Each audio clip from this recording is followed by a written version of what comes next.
Hello students. आज के इस वीडियो में हम पढ़ने वाले हैं क्लास 10th का जो पहला चैप्टर है, अध्याय फर्स्ट, रासायनिक अभिक्रिया एवं समीकरण इसको। और आज जो हम पढ़ने वाले हैं ये थोड़ा सा होगा आपका समरी सीरीज, जिसमें हम इस चैप्टर को ना कोशिश करेंगे कि शॉर्ट में जो मेन टॉपिक होगा उसको कवर करेंगे। ठीक है, तो चलिए वीडियो स्टार्ट करते हैं। तो सबसे पहले हम यहाँ समझने वाले हैं कि रासायनिक अभिक्रिया क्या होती है। ठीक है, तो नॉर्मली आप इसको ऐसे बोल सकते हो कि ऐसे परिवर्तन जिसमें नए गुण वाले पदार्थ का निर्माण होता है। यानी कि जब कोई परिवर्तन होता है जिसमें वस्तु जो है पहले कुछ और था और बाद में कुछ और है, तो उसको हम लोग क्या बोलेंगे? रासायनिक अभिक्रिया बोलेंगे। जैसे मान के चलिए कोई एक वस्तु ए है, कुछ होने के बाद उस वस्तु में कुछ चेंजेस आ गया, वो फिर से वो बी बन गया या तो सी बन गया। तो ये जो चेंजेस हुआ, पहले इस वस्तु का इसमें आ जाना जो चेंजेस हुआ, तो इस गुण को, इस प्रक्रिया को हम लोग क्या बोलेंगे? रासायनिक अभिक्रिया बोलेंगे। क्या बोलेंगे? रासायनिक अभिक्रिया। अब देखिए, जैसे कोई भी चीज़ चेंज होता है, जैसे मान के कोई एक वस्तु है ए है, वो रासायनिक अभिक्रिया हो कि वो बी और सी में क्या हो गया? चेंज हो गया। तो इसमें जो है ए वाला जो पार्ट था, ठीक है, इसमें जो ए वाला पार्ट है, ए वाला पार्ट और बाद में जो बना बी और सी, जो भी चीज़ रासायनिक अभिक्रिया में भाग लिया इसको हम बोलेंगे अभिकारक। और जो बाद में बन गया, रासायनिक अभिक्रिया होने के बाद जो बन गया, उसको हम लोग बोलेंगे उत्पाद। ठीक है, यहाँ पे कुछ एनसीईआरटी में आप लोग का एग्जाम्पल दिया हुआ है रासायनिक अभिक्रिया का। जैसे कि पहला है भोजन का पाचन। भोजन का पाचन यानी देखिए कि हम खाते कुछ और है, पर वो डाइजेस्ट होके पाचित होके कुछ और बन जाता है। फिर आता है श्वसन, लोहे में जंग लगना, मैग्नीशियम फीते का जलना और दही का बनना। ये इन सब में कहीं न कहीं शुरू और लास्ट में बहुत सारा चीज़ परिवर्तित होता है, इसलिए इसको हम लोग रासायनिक अभिक्रिया के उदाहरण के रूप में ले लेंगे। अब अगर कभी रासायनिक अभिक्रिया हुआ तो पता कैसे चलेगा? उस चीज़ को पता करने के लिए कुछ यहाँ पे दिए गए हैं, जैसे कि उसका अवस्था में क्या हो जाएगा? परिवर्तन हो जाएगा। यानी कि अगर उसका जो भी अवस्था होगा, ठोस, द्रव, गैस, उसमें कुछ ना कुछ चेंजेस आ जाएगा। रंग में भी उसका परिवर्तन हो सकता है, उसका तापमान में भी परिवर्तन हो सकता है और कुछ वहाँ उससे गैस भी निकल सकता है। ठीक है, अब हम लोग जानते हैं कि रासायनिक अभिक्रिया को लिखते कैसे हैं। जैसे भी कोई भी रासायनिक अभिक्रिया हुआ तो उसको हम लोग कैसे, या तो बोल के बता सकते हैं या लिख के बता सकते हैं। तो हम लोग लिख के कैसे बताते हैं? तो एक तो हमारा एक है शब्द समीकरण, एक है शब्द समीकरण। शब्द समीकरण में क्या होता है? जो भी घटना घटता है उसके शब्द को हम लोग लिख देते हैं। एग्जाम्पल के तौर पे हम लोग देखते हैं, जैसे कि मान के चलिए कोई जिंक है, ठीक ना, और जिंक को जब हम सल्फ्यूरिक अम्ल के साथ मिलाते हैं तो हमको मिलता है जिंक सल्फेट और हाइड्रोजन। तो देखिए, यहाँ पे जिंक और सल्फ्यूरिक अम्ल पहले था, अभिक्रिया होने के बाद जिंक सल्फेट और हाइड्रोजन यानी अलग चीज़ बना। तो जब कोई चीज़ नया चीज़ बना तो इसको हम बोलेंगे रासायनिक अभिक्रिया। और जब यही चीज़ को शब्द के द्वारा जब लिख के बताएंगे तो इसी को हम लोग बोलेंगे शब्द समीकरण। ठीक है, अब हम जानते हैं कि रासायनिक समीकरण क्या है भाई। तो शब्द समीकरण को ही जब हम किसी संकेत के थ्रू लिखते हैं तो उसको हम लोग बोलते हैं रासायनिक अभिकरण। ये चीज़ याद रखिएगा। जैसे कि इसी एग्जाम्पल को लीजिए, यहाँ जो जो घटना घटा, जैसे यहाँ जिंक और सल्फ्यूरिक अम्ल को मिला के क्या बनाए थे? जिंक सल्फेट और हाइड्रोजन। तो इसी को हम लोग शब्द के बजाय अब हम फॉर्मूला या तो संकेत का उपयोग करेंगे। जैसे जिंक को हम लोग Zn से सूचित करते हैं, सल्फ्यूरिक अम्ल को H2SO4 से सूचित करते हैं। तो इसको हम लोग लिखें इधर, और ZnSO4 यानी जिंक सल्फेट हो गया और हाइड्रोजन यानी H2। तो जब भी किसी रासायनिक अभिक्रिया को, यहाँ पे क्या हुआ है? रासायनिक अभिक्रिया हुआ है। तो जब हम किसी रासायनिक अभिक्रिया को शब्दों या तो संकेतों या तो सूत्रों के माध्यम से लिखते तो उसको हम लोग बोलेंगे रासायनिक समीकरण। ठीक है, ये हो गया रासायनिक समीकरण। जिनसे एक तरह से और एक चीज़ याद रखिएगा कि जो भी रासायनिक अभिक्रिया में भाग लेता है वो अभिकारक, और जो बाद में बनता है उसको बोलते हैं उत्पाद। ठीक है, ये वही चीज़ यहाँ पे बताया गया है। अच्छा, रासायनिक समीकरण यहाँ है और फिर है आपका रासायनिक अभिक्रिया को संतुलित करना। देखिए, एक चीज़ है कि नियम है द्रव्यमान संरक्षण का नियम, ठीक है? इस नियम के तहत बताया गया है कि आप कोई भी वस्तु का ना ही तो निर्माण कर सकते हो और ना ही उसका विनाश, ठीक है? ना ही आप निर्माण करिएगा ना विनाश। तो मान के चलिए कि कोई यहाँ पे ए ए बी कोई वस्तु है, ठीक है ना? तो आप ए और बी को कभी निर्माण नहीं कर सकते, इसको अलग-अलग ज़रूर कर सकते हैं। तो अगर अभिक्रिया होगा, तो या तो ए प्लस बी होगा या कुछ और बनेगा। यानी कि यहाँ जो चीज़ है था पहले, वो चीज़ बाद में भी होगा। ऐसा तो ऐसा है नहीं कि वो चीज़ चेंज हो जाएगा। तो यही बताया जाता है कि रासायनिक अभिक्रिया में ना कभी भी कोई चीज़ को हम वो हमेशा संतुलित रहेगा, जितना इधर होगा उतना ही इधर होगा, क्योंकि ये निर्माण या तो विनाश किसी भी वस्तु का होता नहीं है। ये कौन बोलता है? द्रव्यमान संरक्षण का नियम कहता है, ठीक है? इसलिए संतुलित करना ज़रूरी है। अब संतुलित कैसे करें भाई? तो उसके कुछ-कुछ उपाय हैं, जैसे कोई भी रासायनिक अभिक्रिया होगा तो उसके तरीके हैं, हीट एंड ट्रायल मेथड के थ्रू आप कर सकते हैं। तो सबसे पहले आपको क्या करना है, जिसका भी अभी जिस अभिक्रिया का आपको संतुलित करना है, जैसे कि फॉर एग्जांपल यहाँ पे लिया गया है, ये फेरस है, उसको पानी में मिलाते हैं तो फेरस ऑक्साइड बनता है और हाइड्रोजन गैस देता है। तो इसको देखना है कि संतुलित है या नहीं। तो इसको करने के लिए सबसे पहले हम क्या करेंगे, हर एक तत्व को अलग-अलग लिख देंगे। हर एक तत्व को क्या करेंगे, अलग-अलग लिख देंगे और थोड़ा-सा डिस्टेंस बनाएँगे। और एक चीज़, कभी भी संतुलित करने में जैसे कि कोई भी नंबर है, मान के चलिए ए है, तो जब भी आप संतुलित करोगे ना, तो इधर जो नंबर होता है आप इसको कभी भी लिख नहीं पाओगे, नहीं, इसको लिखना नहीं है। यहाँ पे कभी भी कोई नंबर आप चेंज नहीं कर सकते। जो भी नंबर आप चेंज करिएगा, आप इसके आगे पीछे आप जो भी नंबर लिखना चाहें लिख सकते हैं। यानी संतुलित करने पे हमको बस ध्यान रखना ये कि हम ये आगे केवल लिख सकते हैं, ठीक है? तो चलिए, हम आप पहला चीज़ हो गया लिख लिए। दूसरा चीज़ करते हैं कि आप इसको ना नोट कर सकते हैं, जैसे कि यहाँ पे इधर एलएचएस हो गया, ये आरएचएस हो गया, है ना? ये अभिकारक साइड है और ये उत्पाद साइड। तो इधर हम देख सकते हैं कि इधर Fe में कितने परमाणु हैं, इधर हाइड्रोजन में कितने परमाणु हैं, ठीक है ना? फिर ऑक्सीजन में कितने परमाणु हैं। फिर यहाँ इधर देखेंगे कि लोहा में कितना है ना, Fe में कितने परमाणु हैं। तो सबसे पहले इसको हम क्या कर सकते हैं, अलग-अलग करके नोट कर लेंगे। नोट करने के बाद देखेंगे कि सबसे ज़्यादा पहले किस परमाणु में है, देखेंगे सबसे पहले किस में है। देखिए, पहला चरण हम लोग को ये ध्यान रखना है कि सबसे ज़्यादा वाला को संतुलित करेंगे। तो अगर हम लोग ध्यान से देखें तो हमको पता चलता है कि इधर ऑक्सीजन कितना है भाई, इधर ऑक्सीजन है 4 और इधर हमारा ऑक्सीजन था, इधर तो पहले 1 था, तो हम यहाँ पे क्या लिख दिए 4, तो इधर भी ऑक्सीजन 4 और इधर भी ऑक्सीजन 4। अब दूसरे में क्या करेंगे, अब उसके बाद देखेंगे, तो हम ध्यान देते हैं तो दूसरे में हमको पता चलता है कि यहाँ देखिए, यहाँ पे था लोहा 3, तो यहाँ भी कर दिए हम लोग फेरस को 3, तो इधर हो गया। अब देखिए, जब यहाँ पे हम 4 किए थे ऑक्सीजन को, तो हाइड्रोजन कितना हो गया, 4 दूनी 8, हमारे पास पहले से था 2, तो यहाँ फिर से हम कर दिए 4।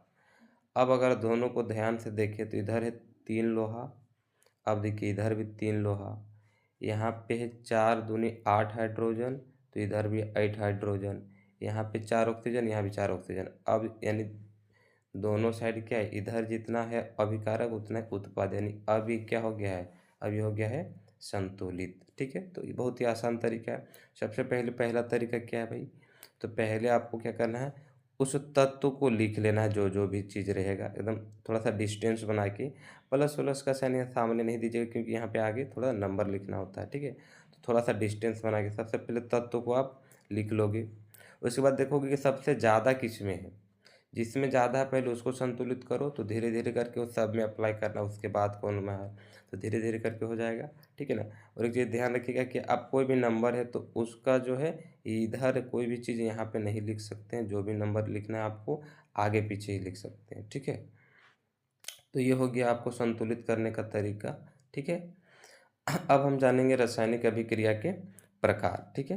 प्रकार को जानते हैं तो देखिए, सबसे पहला तो प्रकार होता है संयोजन अभिक्रिया। अगर देखा जाए तो संयोजन, इसमें क्या होता है कि एक वस्तु जो होता है ना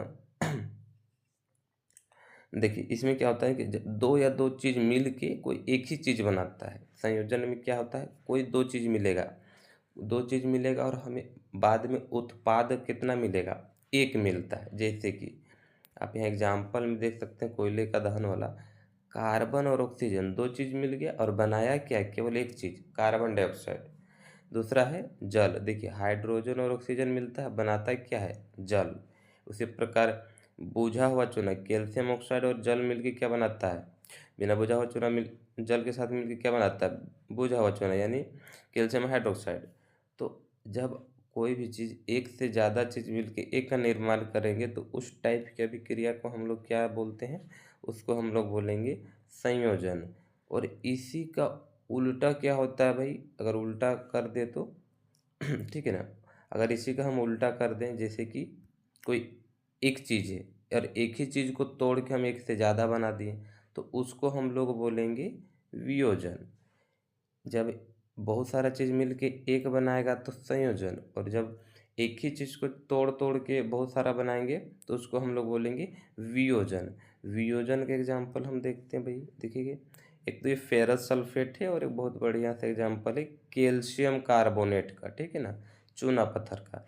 इसमें जब हम हीट देते हैं तो ये किसमें बन जाता है, एगो कैल्शियम ऑक्साइड में बन जाएगा और कार्बन डाइऑक्साइड। देखिए ये पहले एक था, अब जब अभिक्रिया हुआ था यहाँ एक से दो बन गया, इसमें एक था, अब इसमें जब अभिक्रिया हो तो एक दो तीन चीज़ बन गया, ठीक है। तो इसको हम लोग क्या बोलेंगे, वियोजन।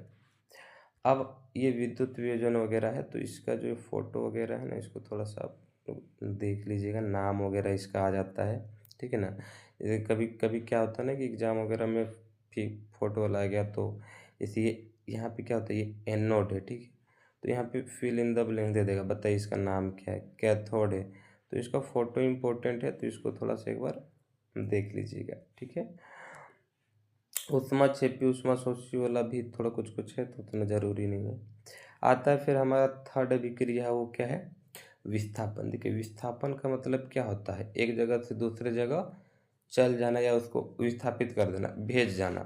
तो जब क्या होता है ना कि जब एक कोई अभिक्रियाशील तत्व जो होता है किसी को उठा के उसको बाहर फेंक देता है, तो उसको हम लोग बोलेंगे विस्थापन। एग्जाम्पल जैसे देखिए, यहाँ एक तत्व है फेरस और एक यहाँ पे आपका यौगिक है कॉपर सल्फेट। तो देखिए इसमें क्या हो रहा है ना, अभी के जब दोनों को मिलाया गया तो इसमें फेरस जो है उस कॉपर को क्या करता है, उसको उठा के बाहर फेंक देता है और अपने साथ मिला लेता है, किसको, SO4 को। यानी कि इसमें क्या होता है ना, अधिक अभिक्रियाशीलता, तो जो ताकतवर वाला है वो अपने से कम अभिक्रियाशीलता, तो कमज़ोर को क्या करता है, विस्थापित करता है। तो जब विस्थापित करता है तो ऐसे अभिक्रिया को हम लोग क्या बोलेंगे, विस्थापन अभिक्रिया, ठीक है। फिर आता है दूसरा द्विविस्थापन अभिक्रिया। तो द्विविस्थापन क्या, विस्थापन में क्या होता है कि कोई एक अधिक अभिक्रियाशील तत्व है तो उसको उठा के फेंक दिया, लेकिन अगर मान के चलिए दो दोनों दोनों शेर है, तो क्या करते हैं, वो एक दूसरे वाले इनको घात करेंगे। तो देखिए यहाँ मान के चलिए एग्जाम्पल है सोडियम सल्फेट है और यहाँ है बेरियम क्लोराइड, ठीक है।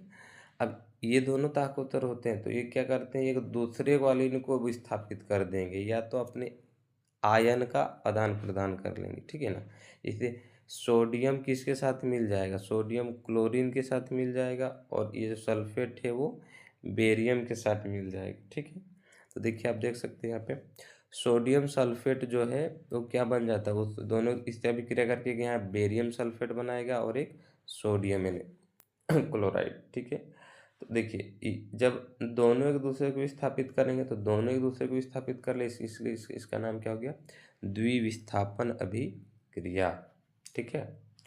आता है उपचयन अभिक्रिया। देखो उपचयन का मतलब क्या होता है, ऑक्सीजन जिसमें बढ़ेगा, सिंपली याद रखना है, या तो हाइड्रोजन जिसमें कम होगा।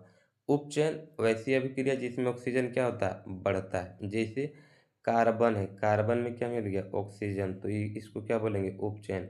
कॉपर में क्या मिल गया, ऑक्सीजन, तो इसको बोलेंगे उपचयन। अपचयन इसका ऑपोजिट, जब कार्बन या तो ऑक्सीजन घटेगा, या तो ऑक्सीजन घटेगा या तो हाइड्रोजन में बढ़ेगा, तो उसको बोलेंगे अपचयन, ठीक है।